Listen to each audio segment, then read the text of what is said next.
Kroacia mundëson mbështetje për arsimin e pakicës maqedonase, nga ruajtja e gjuhës amtare deri te qasja e burimeve arsimore, afirmim kulturor dhe përfaqësi mediatik. Kjo tregon se si standardet europiane zbatohen në praktik, jo përmes deklaratave, dhe ky model mund të shërbejë edhe për marrëdhëniet e tjera dypalëshe në rajon, tha zëvendësministri i jashtëm Zoran Dimitrovski pas takimit me sekretarin shtetëror në zyrën për kroatët jashtë Republikës së Kroacisë Zvonko Milas. Но партнерството е двонасочна улица, затоа сакам јасно да нагласам. Ние сме цврсто определени кон реципроцитет. Нашата политичка волја е недвосмислена. Ние сме посветени на континуирано унапредување на положбата на хрватското национално малцинство во нашата земја.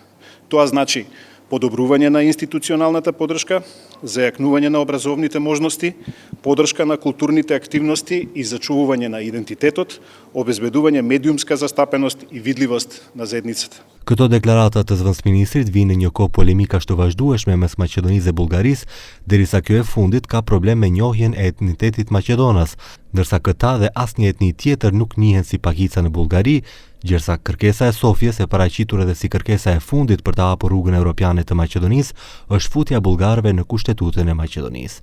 Ajo që pak përmendet është se nëse hapet kushtetuta, në të si pakicë mund të futen edhe kroatët dhe këtë po e presin edhe zyrtarët e shtetit partner.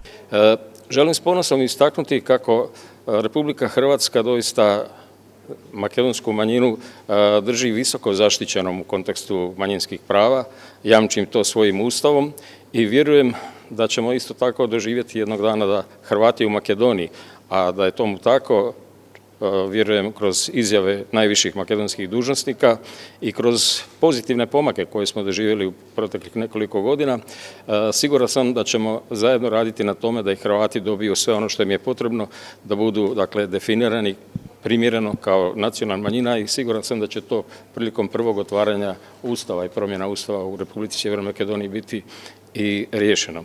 Këto u than pas mbledhjes së 7 të Komisionit Ndërqeveritar të Përbashkët për mbrojtjen e pakicave kombëtare ndërmjet Maqedonisë së Veriut dhe Kroacisë. Komisioni është formuar në përputhje me marrëveshjen për mbrojtjen e të drejtave të pakicave në shtetet përkatëse të nënshkruar në Split në vitin 2007.